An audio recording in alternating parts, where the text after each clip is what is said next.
Now let's proceed to some advanced level problems. कुछ complex problems को deal करते हैं इसी के ऊपर बेस्ड.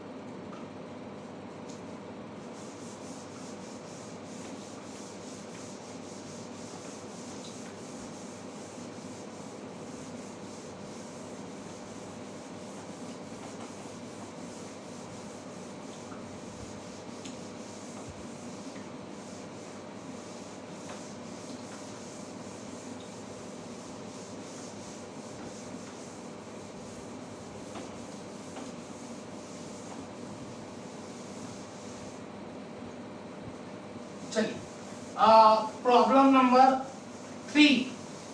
इस आर्टिकल के नीचे जो न्यूमेरिकल प्रॉब्लम्स हैं इन योर स्टडी पैकेज खोल लिया जाए. इस टॉपिक के नीचे कुछ प्रॉब्लम्स हैं, उसमें problem number 3 from your study package. Start reading it. Let me right A question.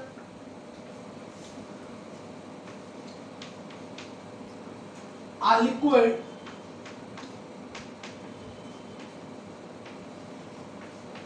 containing 26 gram of benzene C6H6 and 46 gram of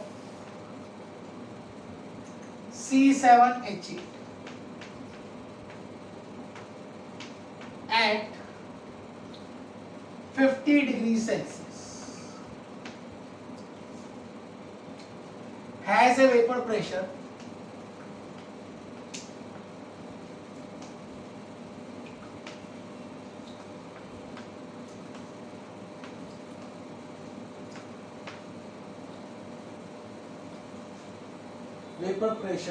of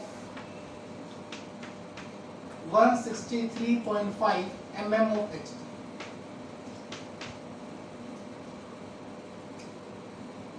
When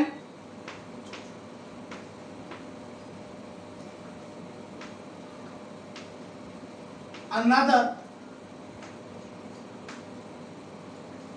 52 gram of benzene C6H6 is added,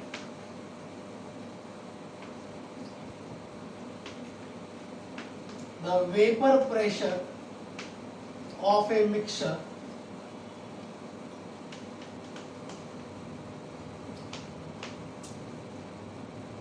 is increased to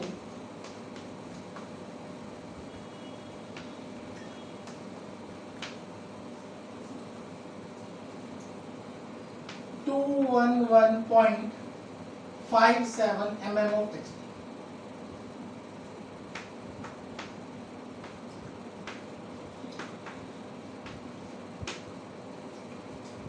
Calculate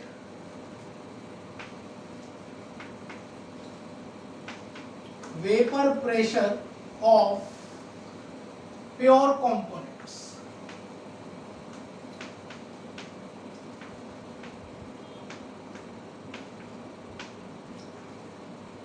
Also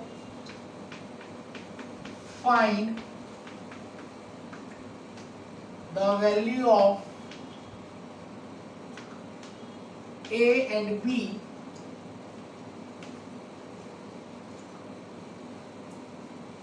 if vapor pressure of solution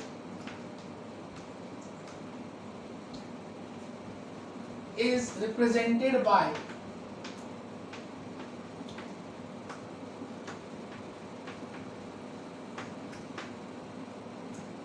PS is equals to A plus B XT, where XT is mole fraction of toluene.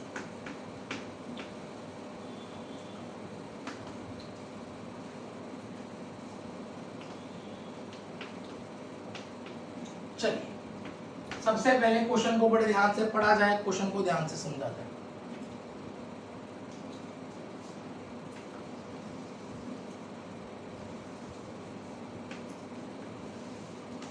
Question क्या कहने की कोशिश है?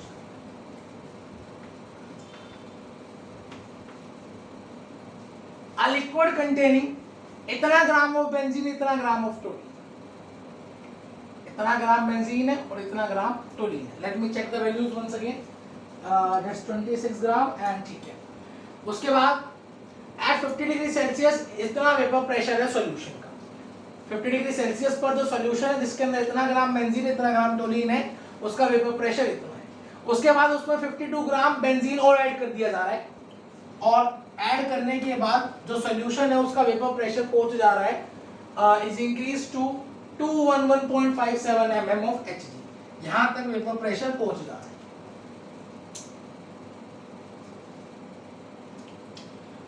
अब calculate the vapour pressure of pure component, मतलब pure benzene और pure टोलीन का vapour pressure calculate करना है।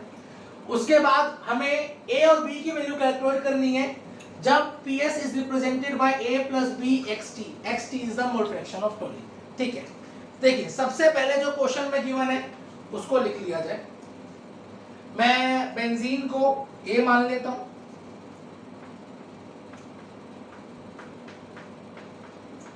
तो WA हमें गिवन है 26 ग्राम,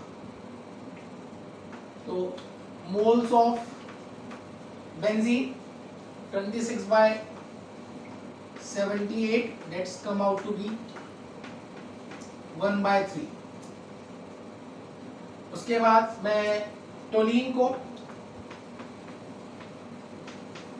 B मान लेता हूं, सॉरी that's WA, तो WB is 52 grams या, और NB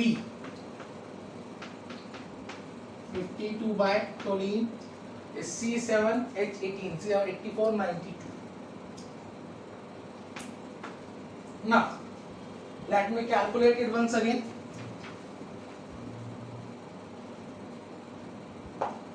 मैं इसको एक बार कैलकुलेट भी कर देता हूं। ओके सॉरी दैट्स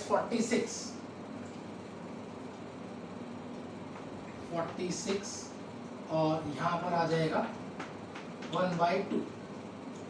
Na आ गया, Nb आ गया, तो XA निकाल लेते हैं। Na upon Na plus Nb, तो Na की वैल्यू इज 1/3 प्लस 1/2, तो यहाँ से विल गेट 6, 5/6 इसमें चला जाएगा, तो विल गेट 2/5 और XB की वैल्यू आ जाएगी 3/5।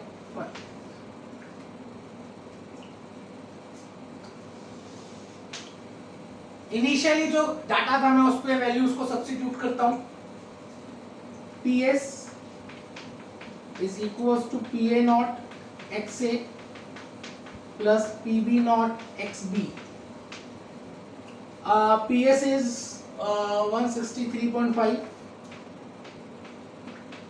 PA naught हमें निकालना है, XA is 2/5 plus PB naught हमें निकालना है, XB is 3/5।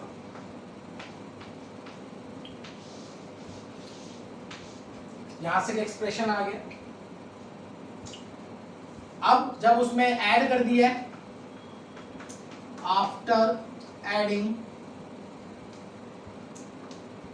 52 gram of benzene, तो हमारे पास क्या बचेगा, C6H6 और ऐड कर दिया है, तो फाइनली C6H6 हो जाएगा, WA हो गया है अब 26 plus 52, it's 78। Let me check it once again, 26 plus 52 70, ठीक है। तो Na के मोल्स आ गए 1 और W भी उतना ही है 52। मैं थोड़ा सा इसको जगह को बचा लेता हूँ।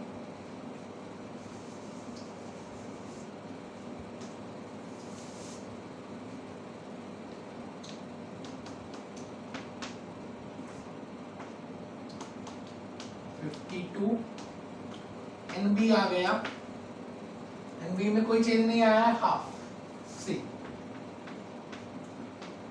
XA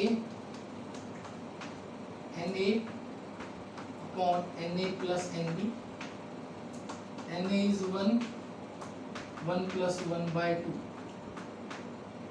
so we'll get 2 by 3 and XB is equals to 1 by 3। अब मैं एक इक्वेशन और बना लेता हूं।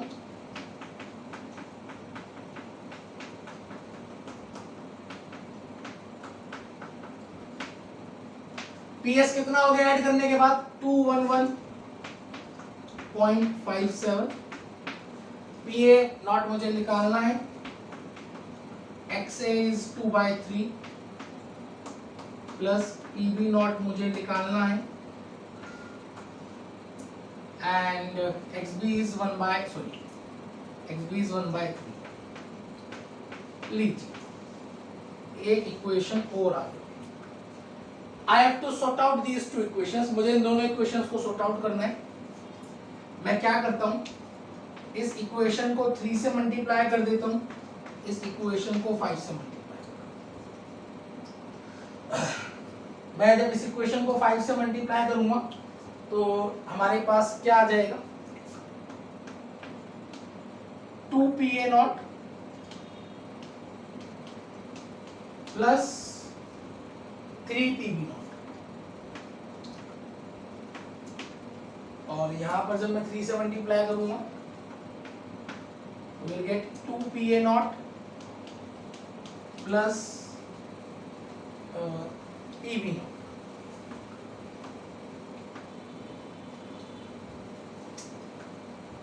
PB नॉट और यहाँ पर 3 से मल्टीप्लाई करा, ठीक है। मैं इनको भी मल्टीप्लाई करके लिख देता हूँ।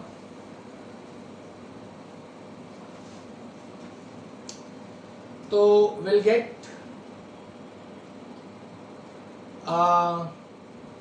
163.5 will multiplied by 5 will get 818.75, 818.75।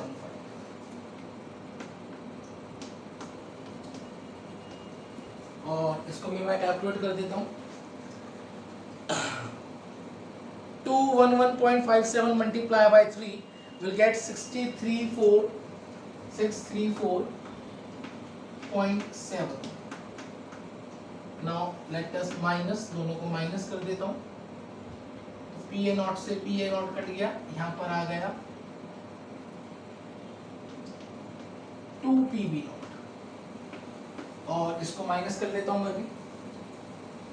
यहाँ से विल गेट 184.04, 184.0 लीजिए, और यहाँ से PB नॉट की वैल्यू आपके पास आ जाएगी 92.02।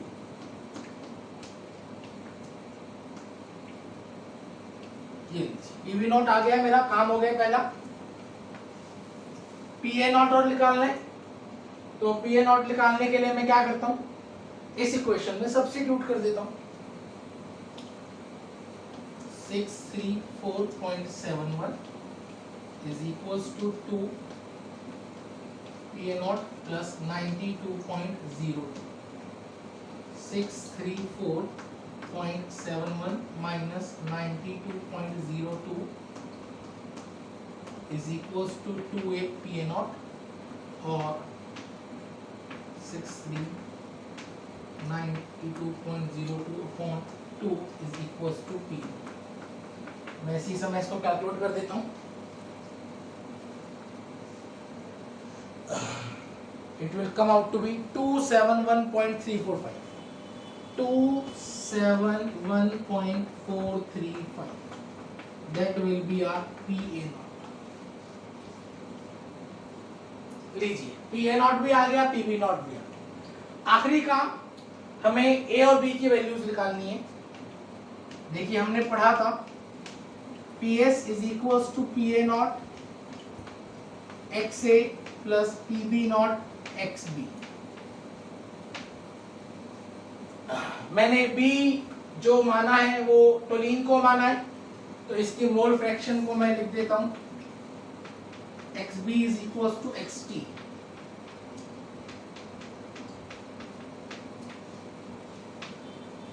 और यहां पर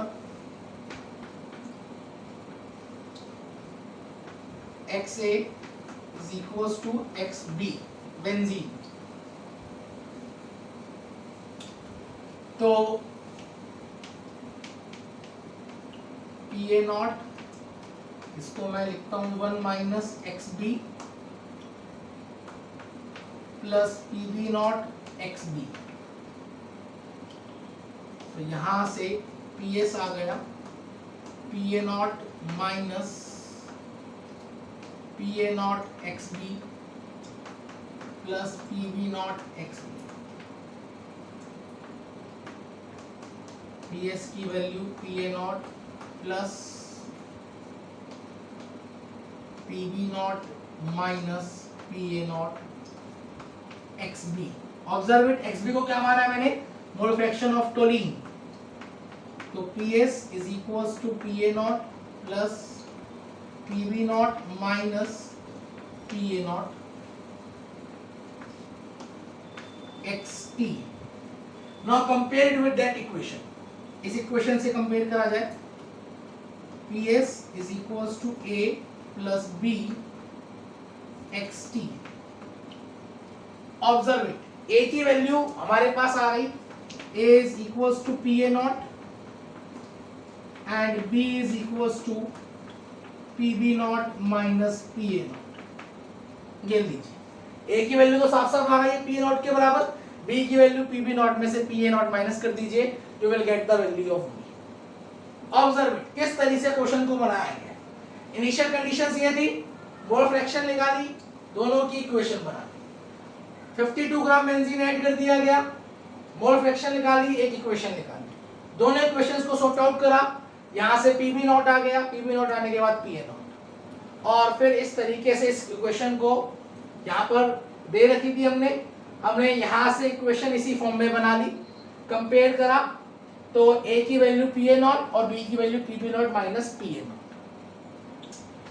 कॉपी डाउन फास्ट, फटाफट इसी समय कॉपी कर लिया जाए, इसके बाद में कुछ और क्वेश्चंस इसी पर बेस्ड इसी समय कराता हूं। Copy down fast.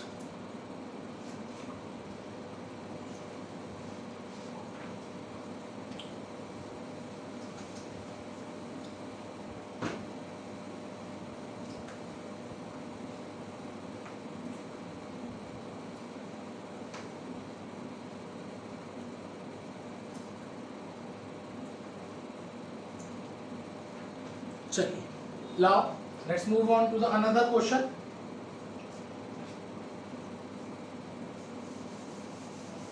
Problem number 7 from your study package। Start doing it, start reading it। Problem number 7 from your study package।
Problem number 7. सबसे पहले मैं क्वेश्चन को लिख देता हूं. What does question says?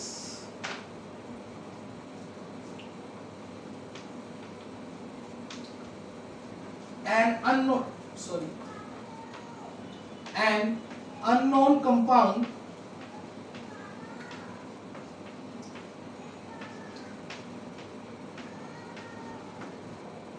is immiscible with water. Is immiscible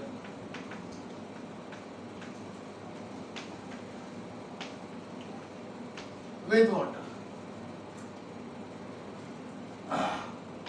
It is steam distilled at. It is steam distilled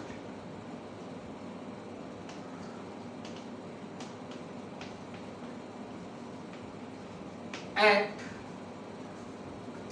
98 degrees Celsius and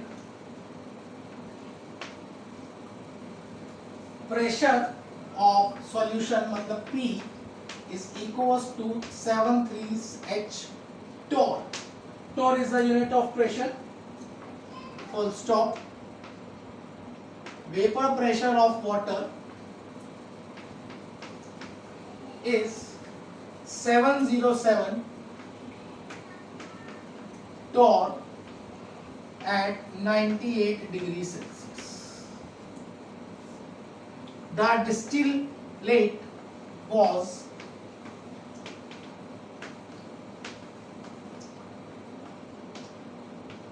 the distillate was 75% by weight water.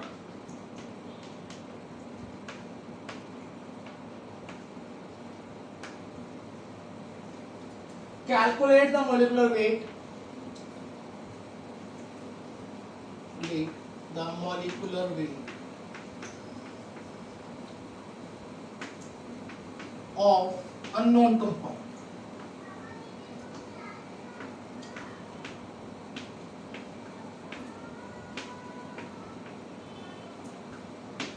बड़े ध्यान से समझा जाए. थोड़ा सा नया क्वेश्चन है, टिपिकल क्वेश्चन है, ध्यान से समझा जाए. मैं पहले इसकी कंडीशन को बनाता हूं.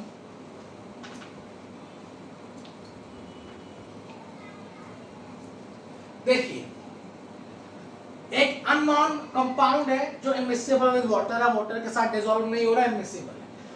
उसका स्टीम डिस्टिलेशन करा जा रहा है. देखिए, distillation is the method which is used to purify used to separate the components of a mixture. जो सॉल्यूशन होता है, जो मिक्सचर होता है, उनके कंपोनेंट्स को अलग अलग करने के लिए डिस्टिलेशन का यूज करा जाता है. Steam distillation means we are using steam.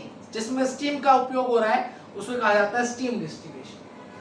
Same distillation को करा जा रहा है 98 डिग्री सेल्सियस पर, और उस कंडीशन पे जो सॉल्यूशन का वेपर प्रेशर है वो इतना है, और 98 डिग्री सेल्सियस पे जो वाटर का वेपर प्रेशर होता है वो इतना होता है. अब जो डिस्टिलेट मिल रहा है, that is 70% by weight of water.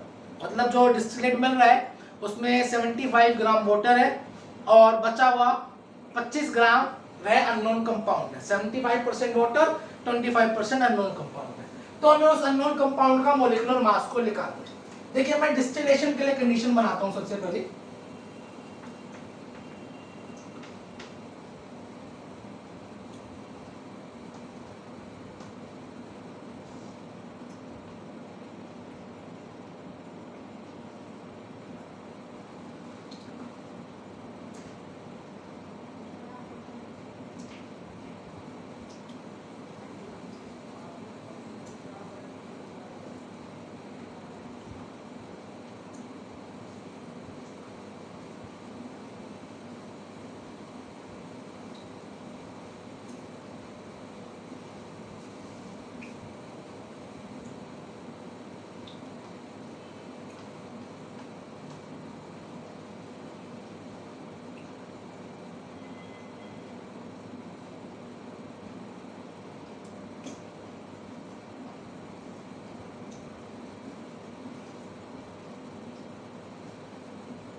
That is my solution, यह मेरा सॉल्यूशन है जिसको हम डिस्टिल करना चाहते हैं।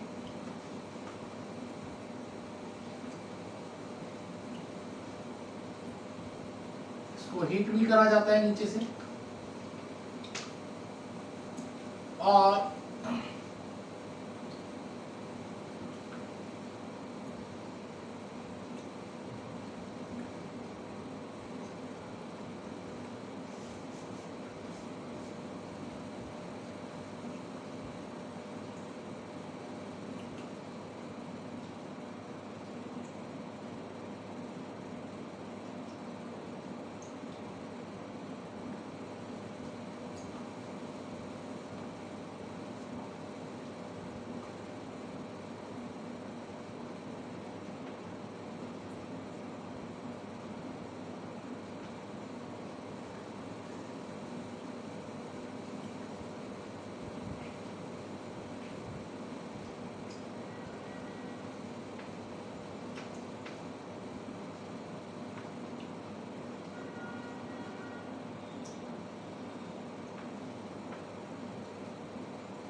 देखिए हो क्या रहा है, बड़े ध्यान से समझेंगे। यहाँ पर हमने वाटर ले रखा है और इसको भी नीचे से हीट करा जा रहा है।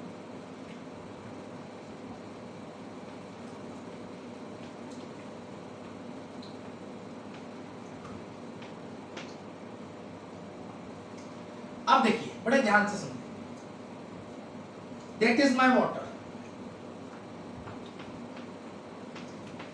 इसके अंदर प्योर वाटर है, किसी तरह की कोई इम्प्योरिटी नहीं है, कोई सॉल्यूशन नहीं है।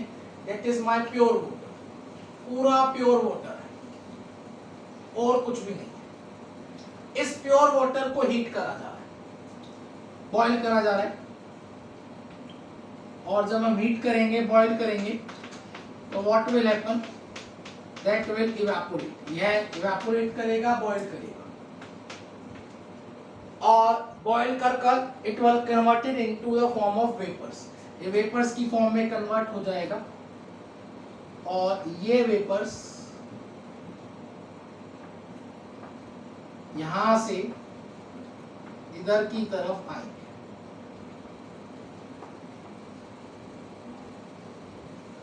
बाकी इधर से हम इसको पूरा कवर कर देते हैं।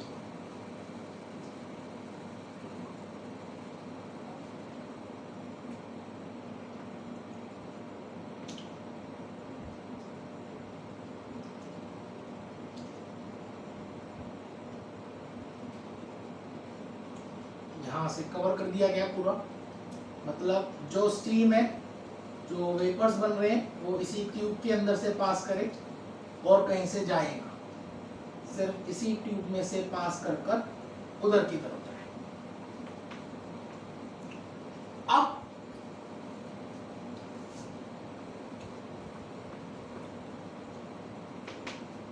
यहां से इसको हीट करा जा रहा है, इसको हम बॉइलिंग पॉइंट तक नहीं ले जा सकते।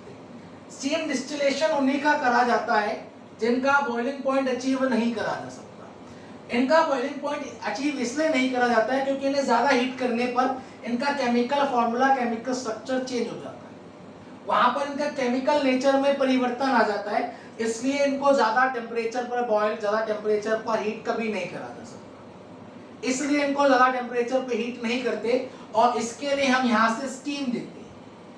स्टीम देने से क्या होगा, steam is also source of heat, steam भी एक हीट का सोर्स है, वह भी गर्मी देगी, हीट करेगी एक तरीके से, और इस सॉल्यूशन को बॉयल करेगी, इवेपोरेट करेगी, और जब यह सॉल्यूशन बॉयल करेगा, इवेपोरेट करेगा, तो यह सॉल्यूशन इस ट्यूब के माध्यम से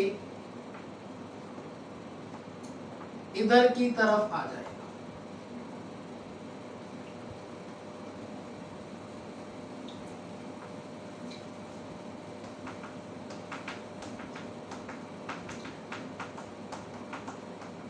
कुछ इस तरीके से। यहां से हमने इसको बंद कर रखा है। अगेन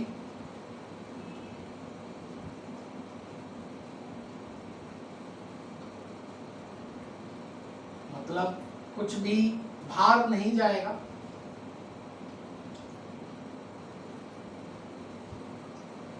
जो है अंदर ही रहेगा या इन ट्यूब्स के थ्रू बाहर जाएगा।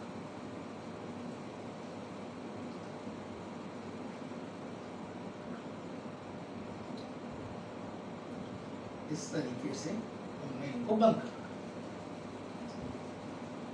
अब जरा देखिए, यहां से इस सॉल्यूशन के वेपर्स बनेंगे, वेपर्स बनने के बाद इस ट्यूब से यहां पर आएंगे। खास बात, जब ये सॉल्यूशन बॉईल होगा तो इस सॉल्यूशन के अंदर एक तो वाटर है और एक अननोन कंपाउंड है जिसका हमें मॉलिक्यूलर मास निकालना है, अननोन कंपाउंड। अब जब यह सॉल्यूशन बॉईल होगा तो इवेपोरेट होगा, इसके वेपर्स बनेंगे, ए के भी वेपर्स बनेंगे और बी के भी वेपर्स बनेंगे। एक खास बात यहाँ पर क्या है, इमिसिबल सब्सटेंसेस है, इनकी सेपरेट लेयर रहेगी। कैसे? इनकी कुछ इस तरीके से सेपरेट लेयर रहेगी। मैंने इन लेयर्स को सेपरेटली दिखा भी दिया। इस बीकर में हमने सॉल्यूशन ले रखा है। कुछ इस तरह की कंडीशन। अगर वाटर की डेंसिटी ज्यादा है तो नीचे बैठ जाएगा, डेंसिटी कम है तो ऊपर आ जाएगा। अभी वह मेरा पॉइंट ऑफ कंसर्न नहीं है। दो इमिसिबल लिक्विड है, इस तरीके से हम इन्हें इवेपोरेट कर रहे हैं, बॉईल कर रहे हैं और स्टीम दे रहे हैं। स्टीम देने से ये इवेपोरेट होंगे, इवेपोरेट होकर वेपर्स की फॉर्म में कन्वर्ट होकर, दोनों, ये भी वाटर भी और अननोन कंपाउंड भी, दोनों के पार्टिकल्स इवेपोरेट होंगे, इवेपोरेट होकर वेपर्स की फॉर्म में आकर, और यहाँ पर हम क्या लगा देते हैं, कंडेंसर। हम यहाँ पर एक कंडेंसर लगा देते हैं जो पार्टिकल्स को कंडेंस करेगा। कंडेंसर जो पार्टिकल्स को कूल करेगा, ठंडा करेगा, कंडेंस करेगा, कुछ इस तरीके से। और कंडेंस करने के बाद यहां से पार्टिकल्स यहां पर हमें इस बीकर में ऑब्टेन हो जाएंगे और इसे कहा जाएगा डिस्टिलेट। इसे कहा जाएगा डिस्टिलेट। कुछ इस तरह की कंडीशन वहां पर होगी। अब बड़े ध्यान से समझा जाए। देखिए, कह रहे हैं जो डिस्टिलेट मिल रहा है, इस डिस्टिलेट में 75% वाटर है, 75% वाटर है बाय वेट, 25% अननोन कंपाउंड। मतलब यहां पर जो वेपर्स इवेपोरेट हुए होंगे वह भी 75% वाटर के होंगे, 25% अननोन कंपाउंड के होंगे। यहां पर जो वेपर्स इवेपोरेट हुए होंगे वह 75% वाटर के होंगे और 25% अननोन कंपाउंड के होंगे। जब भी जो डिस्टिलेट मिलेगा उसमें 75% पानी होगा और 25% दूसरा कंपाउंड होगा। मैं लिख देता हूं, 75% वाटर है और 25% अननोन कंपाउंड है।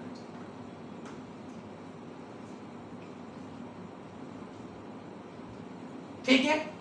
अब देखिए, अगर हमारे मिक्सेबल लिक्विड्स होते हैं, मिक्सेबल सब्सटेंसेस होते हैं, तो रोल्स लॉ को लगाया जाता है।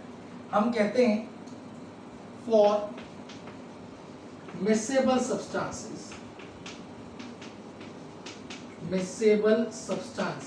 जब सब्सटेंसेस मिक्सेबल होते हैं, विल अप्लाई रोल्स लॉ। हम रोल्स लॉ लगाते हैं, will apply Rolle's law, that is PS is equals to PA naught XA plus PB naught XB। Unknown compound को मैं B मान लेता हूं, अननोन कंपाउंड को मैं V मान देता हूं।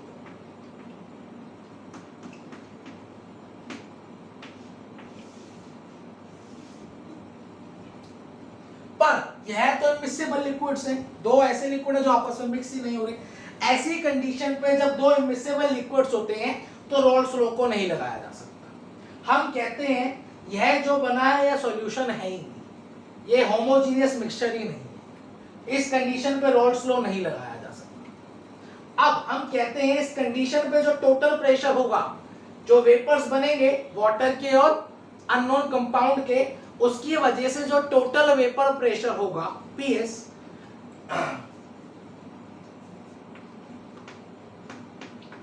that will be equals to the vapor pressure of water PA0 के बराबर plus vapour pressure of that unknown compound, उस अननोन कंपाउंड का जो वेपर प्रेशर है उसके बराबर होगा। भाई XAB1 और XBB1, क्योंकि सॉल्यूशन तो बना ही नहीं है, मिक्स तो हुआ ही नहीं है, XAB1 होगा, मैं वहां लिखता हूं, चलिए जी यहां लिख देता हूं, XAB1 होगा और XBB1 होगा, क्योंकि because solution is not form, solution बना ही नहीं है, इज नॉट फॉर्म, सॉल्यूशन बना ही नहीं। जो भी सॉल्यूशन का वेपर प्रेशर है वो पानी के वाटर के वेपर प्रेशर के बराबर plus vapour pressure of that unknown compound. अब वेपर प्रेशर हमें गिवन है सॉल्यूशन का, that is 737,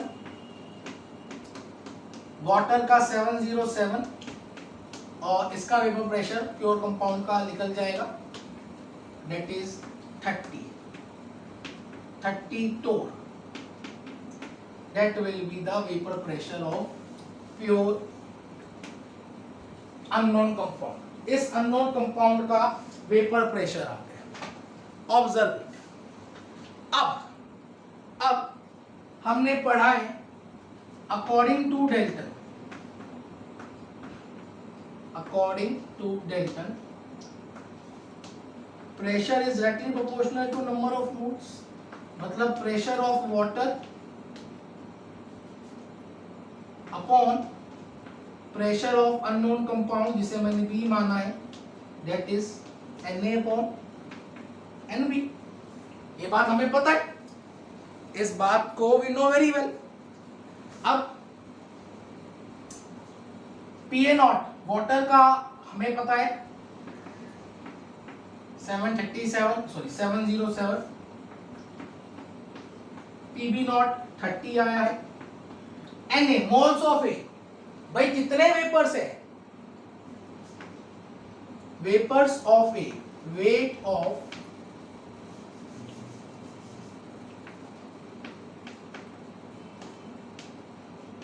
vapours of water,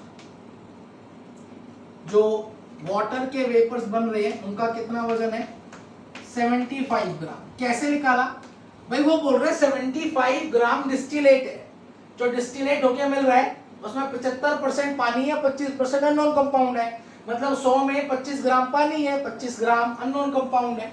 तो ये 75 ग्राम कब आएगा, जब यहां से 75 ग्राम के वेपर्स बनेंगे, जब ही तो 75 ग्राम कंडेंस होकर यहां पर आएगा पानी, मतलब यहां से 75 ग्राम वाटर इवेपोरेट हो रहा है, वाटर का जो वेपर्स है वो 75 ग्राम है, और weight of unknown, weight of vapours of unknown compound कितना हो जाएगा 25 ग्राम।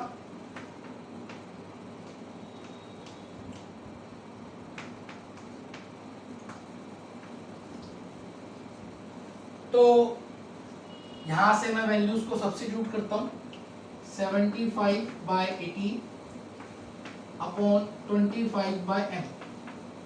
m is the molecular mass of unknown compound, molecular mass of unknown compound।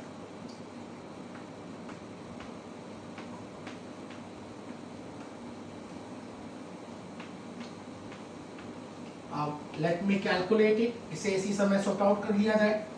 तो यहाँ से 707 upon 30 is equals to 75 upon 25 into 18 upon into m। 25 3 जा 25 1 जा 3 1 जा 3 6। तो यहाँ से 707 upon 30 into 6 is equals to the molecular mass of B, molecular mass of unknown compound B. Observe it, check it, और अब मैं सॉर्ट आउट कर देता हूँ। 6 1 जा 5 जा 5 1 जा 5 4 जा 1 जा 0.4। That will be the molecular mass of that unknown compound. Observe it. किस तरीके से न्यूमेरिकल को सॉर्ट आउट किया गया, किस तरीके से न्यूमेरिकल को बनाया गया, इस बात को देखा जाए। How we are calculating?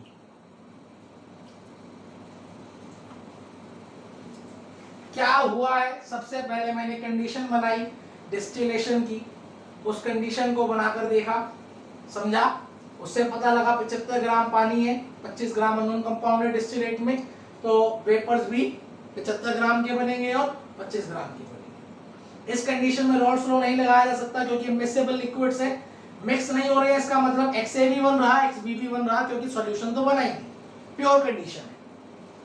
PS is equals to PA naught plus PB naught, जो टोटल सॉल्यूशन का वेपर प्रेशर होगा वो वेपर प्रेशर ऑफ वाटर के बराबर plus vapour pressure of that unknown compound के बराबर होगा। यहाँ से PB नॉट आ गया, अननोन कंपाउंड का वेपर प्रेशर आ गया। डाल्टन्स के थ्रू में पता है pressure is directly proportional to the number of moles, तो vapour pressure of water upon vapour pressure of unknown compound is equals to the moles of water upon moles of unknown compound. Calculate कर लिया, sort out कर लिया, m की value आ गई, molecular mass of that unknown compound. That's all about the volatile substances added with volatile substances। इस तरीके से जो सॉल्यूशंस बनाए जाते हैं जिनमें दोनों ही volatile substances होते हैं, कुछ इस तरीके का उनका बिहेवियर होता है और कुछ इस तरह की न्यूमेरिकल प्रॉब्लम्स उन पर देखने को मिलती है। You please copy it out fast. आज के लिए काफी है। That's all for the today, and in my next lecture will explain you about the concept of ideal and non-ideal solution। In fact, my next lecture will be the last lecture of that chapter। अगला lecture इस chapter का last lecture होगा and will explain concept of ideal and non-ideal solutions। That will be my next last lecture on that chapter। Okay, bye bye। That's all for the today।